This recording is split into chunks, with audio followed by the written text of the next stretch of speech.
without further ado, I will invite Mike Costache to the stage. Now, Mike has never enjoyed being put in a box, so for the last 20 years, he has been an entrepreneur, an investment banker, an author, a professor, a speaker, an angel investor. He's done fundraising for all kinds of different charities. Currently, he is the managing partner at KrowdMentor, the founder of the Blockchain Investors Consortium and the Blockchain Exchange Consortium, and he serves on the advisory board of Token as a Service, which is the first ever tokenized closed-end fund dedicated to investments in blockchain assets. Can you please give Mike a very warm welcome to the stage? Thank you. God, I wish I could have such a beautiful accent as a wonderful MC here. So thank you, Naomi, for coming all the way from New York on your way to Australia to visit your family there. Good morning. Good morning to everyone. I'm glad to see every seat taken. I just learned how to say good morning in Lithuanian, so I hope I don't mispronounce it. Labas rytas. Thank you, thank you, thank you. All right, this is for our friends on Facebook, watching us from all over the world. We've had upwards of thousands and thousands of people watch us. So this is our 19th edition, and we've been to now so many cities, and everybody's always asking me, why do you go to Bucharest? Why do you go to Ljubljana? Why do you go to Amsterdam, San Francisco, Seoul, Korea? There's always a number of reasons, right? But there's always one main reason why we go to every city. There's a local partner. And here I'd like to acknowledge our partners from Token Desk because they invited us here. So thank you very much to Thomas, to Arunas, to Gintaras, wherever he is, or hiding in the audience there. He is in the back there. And of course, our follow-up speaker coming up right after me. So we went to Gibraltar because the head of the stock exchange there said, we want to launch the ROC token. So we took d10e to Gibraltar and we launched the ROC token. Then they raised 27 million bucks. We take a little bit of credit for that. We gave them a microphone and a stage. We went to Kyiv because in September, it was the first time that any post-ICO venture had actually paid dividends.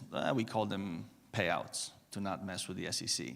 And they wanted to bring all the investors and all the people from the world to Kyiv to show them, hey, we're a real company. This fund is called TAS, Token as a Service. You can look it up on CoinMarketCap.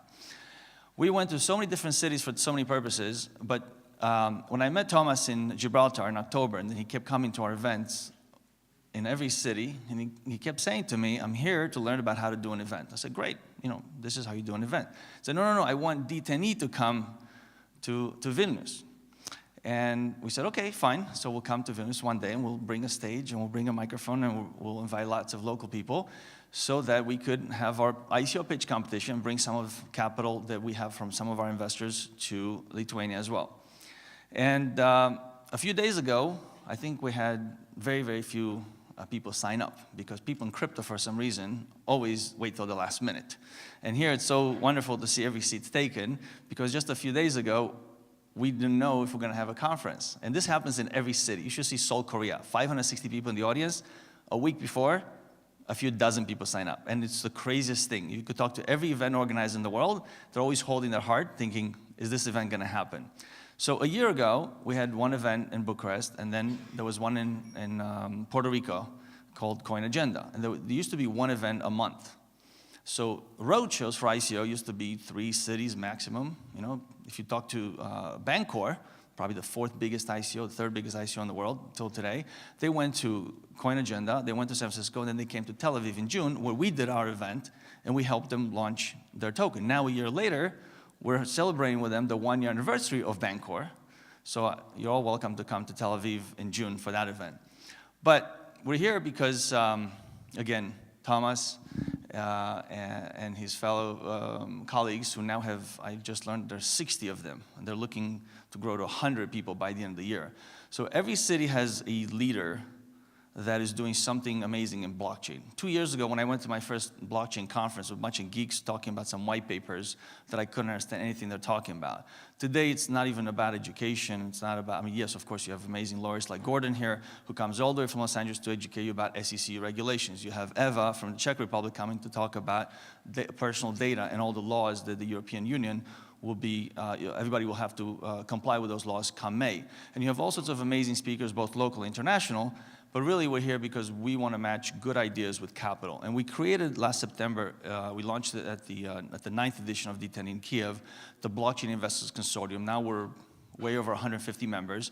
And yes, these are sophisticated investors that made some investments, got burned, learned, have a very extensive due diligence checklist, and they like to see you attend many conferences, not just d10e conferences, but many conferences.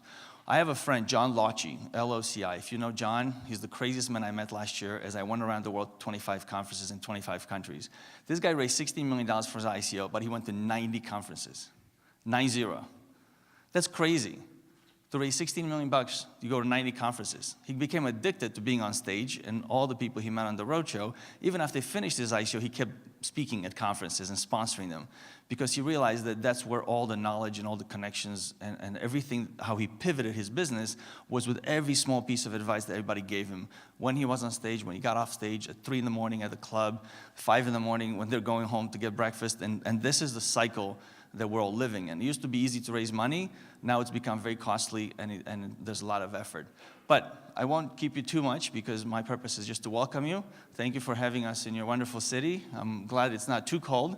And for those of you who joined us last night for a wonderful dinner, we have a little video. We didn't crash on the lake, which was a big, scary thing that we did, to go on this frozen lake that you all know, the locals. But here's how we had a little fun last night attempting to start the networking before the conference.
So after 20 years of going to conferences all over the world, I recognized that I like local tourism, because most people go from the airport to the hotel and back 2 days later, and they meet a number of people, they speak on stage, or they attend a conference, and they don't really get to enjoy the local city. So that's why our conferences are 3.5 days normally, and people can enjoy meeting each other and bonding.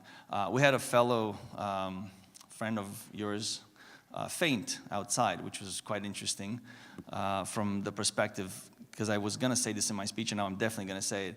We are working ourselves to death sometimes, and that was a classical example of somebody who probably didn't sleep last night, right? Who worked hard and then still showed up to learn from this conference. So I hope he's watching on Facebook. I hope you feel better in the hospital or wherever they took you. But let's remember that we're human beings, and we're here to network and help each other.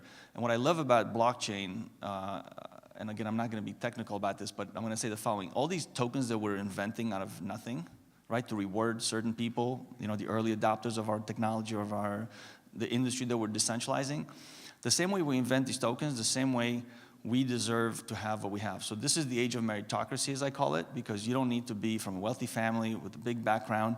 If you have a good idea, you bring a few technical people together and you know how to package your idea, then go on a roadshow and pitch it and refine it, you will find the right capital. My business partner of 20 years, Brad Yassar, here in the audience with us, is one of our judges. We get pitched probably 100 times a day between LinkedIn and Facebook and all the conferences that we go to. And sometimes we find amazing ideas, sometimes we miss on some good ideas, but the biggest lesson I want to impart on you, and take this to heart, is terms and conditions. You can have the greatest team, the greatest idea, the greatest roadshow, campaign, everything. And then when you meet investors and you don't accept their terms, just remember that there's a reason why their terms are harsh sometimes, because they were burned in the past and they learned, and they want more skin in the game, and get them involved. It's the same thing with advisors. Most people create these amazing advisory boards, 20, 30 of the most well-known advisors, and then they don't do anything. They expect those people to just throw money at them. It doesn't work like that. But back to terms and conditions, you could have the greatest idea, be the right place, the right people, and if you don't accept those terms, keep going on the roadshow and see if you find investors that will accept your terms. But if you find good investors, which are sometimes very hard to find, take their terms. There's a reason why their terms are harsh. So that's all I'm going to say. Think about the hard-earned money that they put into mining or however they started going into crypto. Market went up to 800-some billion, and now it's down to 326 today, I think. So think about the suppression and how everybody feels that the wealth they had before, now it's suppressed by 50, 60%. And that's why their terms are even harsher, okay? So please, please don't forget, terms and conditions, when you sit there with an investor, just remember, you work so hard to get there, you have two choices. Keep going the roadshow and bang your head against the wall or accept their terms. And with that, I'm gonna let you enjoy the rest of the speakers. Thank you very much.